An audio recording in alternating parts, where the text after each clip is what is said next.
살다 보면 누구에게나 기적 같은 순간이 찾아올 때가 있습니다.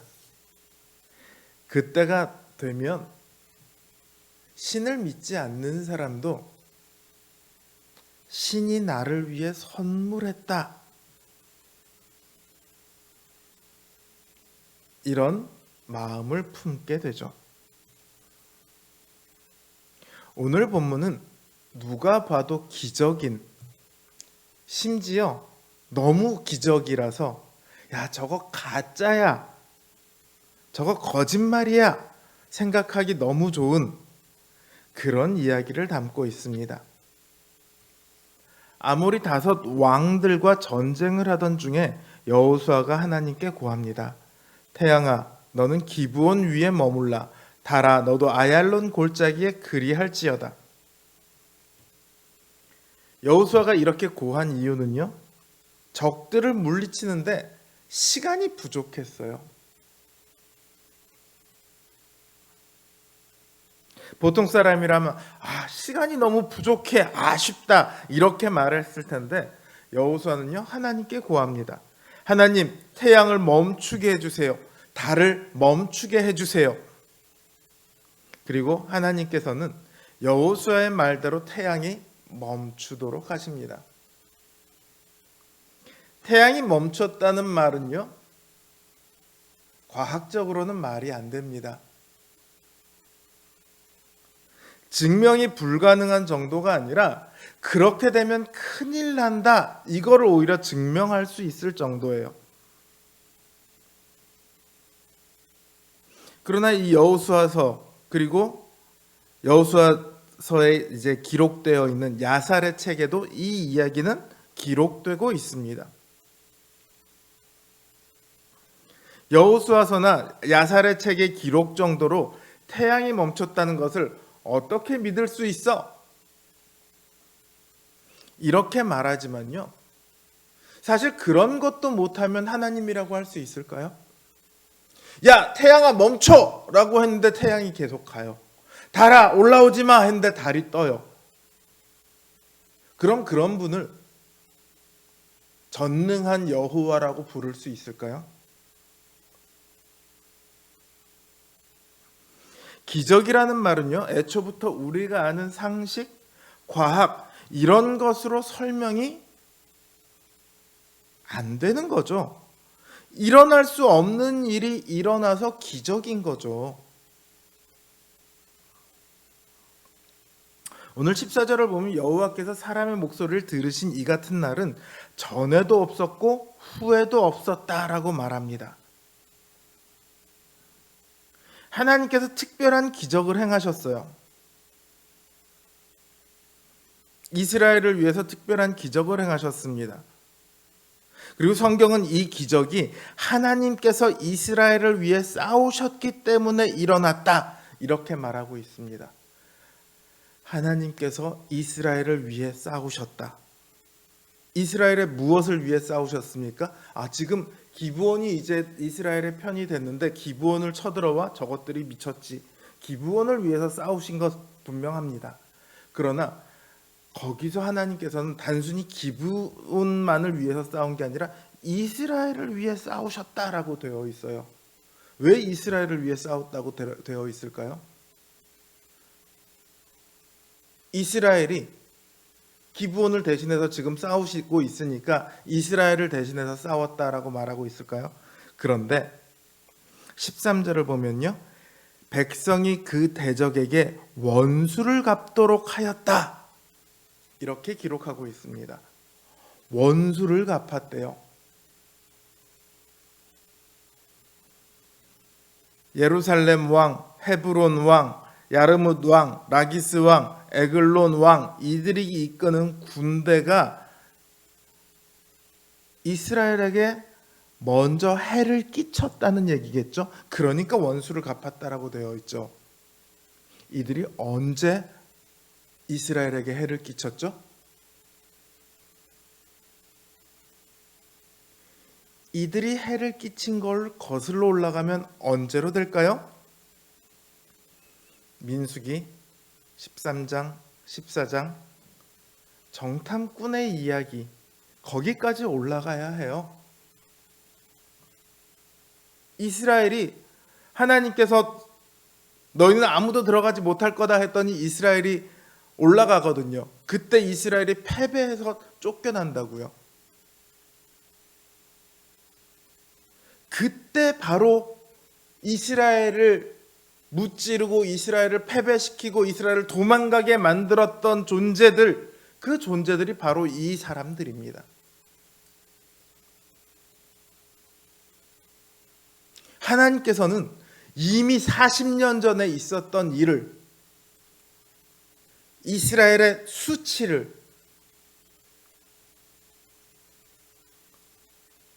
원수를 갚도록 하십니다. 그것도 해가 멈추도록 해서 그 원수를 갚음에 조금도 부족함이 없도록 만드십니다. 여기에서의 가장 큰 기적은 해가 멈췄다가 아닙니다. 하나님께서 이스라엘을 위해 싸우셨다입니다. 하나님께서 이스라엘을 위해 일하시면 그 모든 일들이 기적이 됩니다. 기적이란, 세상 사람들에게 기적이란 자기들이 이해할 수 없는, 상식에 벗어나는, 과학을 뛰어넘는 무엇인가가 기적이겠지만, 우리 신자들에게 기적이란 하나님께서 우리를 위해 행하시는 일, 그게 바로 기적입니다. 하나님께서 이 땅을 다스리는 일을 흔히 섭리라고 부릅니다. 이 섭리에는 두 가지가 있습니다. 일반적인 섭리가 있고 특별한 섭리가 있어요. 하나님께서 일반적으로 세상을 다스린다고 할 때 모든 사람들에게 보편적으로 적용되는 그런 원리, 규칙, 이런 것을 일반 섭리라고 그래요. 누구에게나 봄이 가면 여름이 오고, 높은 곳에 있는 물건은 떨어지고, 해가 지면 달이 뜨고,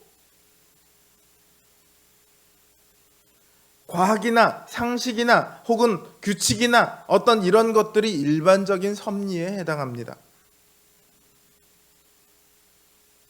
특별 섭리는, 그러나 특별한 섭리는 누구에게나 해당되는 것은 아니에요. 그래서 특별한 거죠. 누구에게만 해당이 되냐? 하나님의 백성들에게만 해당이 됩니다. 보편적으로 누구에게나 적용되는 원리, 이런 하나님의 다스림을 깔아놓고 그 중에서도 그 모든 것들이 하나님의 백성들을 위하도록 만들어 놓으십니다. 하나님께서 특별히 이들을 특별한 관심과 특별한 능력으로 이들을 위해 일하십니다.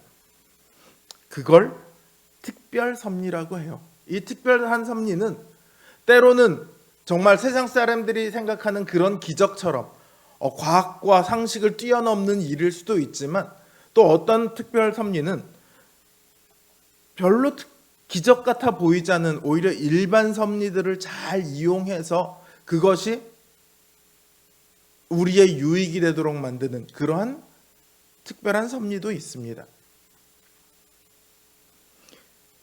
그러니까 우리 신자들에게 기적이란 이 특별한 섭리를 말하는 거예요. 단순히 기적을 뛰어넘는 것, 과학을 뛰어넘는 것, 상식을 뛰어넘는 것만이 특별 섭리, 기적이 아니고 모든 특별한 섭리들이 우리에게는 다 기적입니다. 하나님께서 우리를 위해 일하신다. 이거 자체가 기적인 거죠. 오늘 아침에 아이들 학교 갈 준비를 하고 있는데 갑자기 저희 건물에 화재 경보벨이 울리기 시작했습니다. 아이들에게는 학교 갈 준비를 하라고 하고 이게 가끔 가다가 울릴 때가 있거든요. 그래서 또 왜 울리나 이렇게 하고 문을 열고 밑으로 이렇게 내려가는데 타는 냄새가 나는 거예요. 저희 집이 4층이거든요. 밑으로 내려가 봤더니 지하에 노래방이 있는데 이 노래방에서 타는 냄새가 나는 거예요. 문을 두들겨도 아무도 안 나와요. 그래서 건물주에게 전화를 했죠. 여기 지하에서 타는 냄새가 나고 화재 경보벨이 울렸다. 그랬더니 그 건물주께서 그 노래방 사장님에게 연락을 하겠다고 하더라고요. 근데 상황이 좀 급해 보여요. 그래갖고 다시 전화를 해서 앞에 그 번호키로 되어 있길래 번호키 번호 아냐, 그 번호를 받아서 제가 문을 열고 딱 안내를 봤더니 연기로 자욱한 거예요. 뭔가 불이 타고 있어요. 눈으로 보이지는 않지만. 그래서 바로 119를 불렀죠. 그랬더니 얼마 되지 않아 소방차가 한 8대 정도 온 것 같아요. 그리고 이 소방관들이 지하로 들어가더니 지하에서 난방기구 하나를 꺼내 갖고 올라왔어요. 그게 이제 꺼지지 않은 상태로 그대로 있다가 옆에 있던 싱크대 나무에 불이 타기 시작한 거예요. 그래서 그게 타면서 이제 연기가 나오고 화재 경보벨이 울렸던 거죠. 사실 소방차 8대가 올 만큼 그렇게 큰 사건은 아니었는데, 생각해보면 그런 화재 규모로 치면 아주 작은 화재잖아요.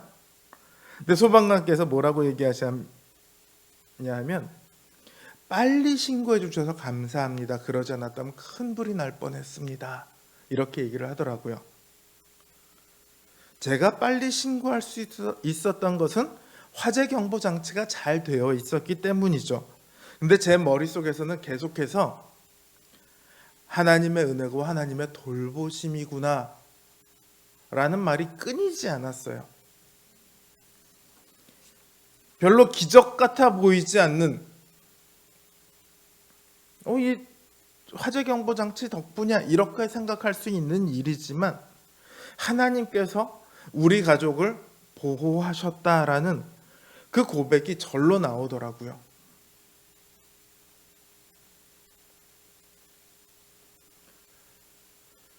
우리의 일상은요, 하나님께서 늘 돌보시는 일상입니다. 우리의 매일은 너무도 당연하고 너무도 평범한 일들로 가득 차 있는 것 같지만 사실은 하나님께서 일하고 계시는 결과예요. 그래서 우리의 매일은 기적입니다. 어떤 깜짝 놀랄 만한 일들이 기적이 아니고요. 물론 그런 것도 기적이겠지만 그런 것만 기적이 아니고요. 우리의 매일이 기적입니다. 하나님의 눈동자가 우리와 함께 있고 하나님의 손이 우리와 함께 있습니다.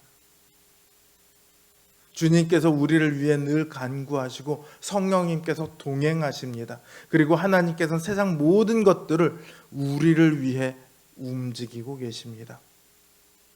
하나님의 모든 관심, 하나님의 모든 능력이 우리를 중심으로 움직이고 있습니다. 그러니 이 하루하루가 어떻게 기적이 아니겠습니까? 평온한 일상이건 혹은 심각하고 두려움 가운데 있는 상황이건 하나님께서 지금 이 순간 그리고 우리의 매 순간 매일매일을 우리를 위해 일하고 계심을 믿으시기 바랍니다. 하나님이 위하시는 그 모든 순간을 감사하시기 바랍니다. 모든 순간에 모든 매일매일의 시간에 하나님의 은혜를 고백하고 감사할 수 있는 우리 성도님들 되시길 주님의 이름으로 기원합니다.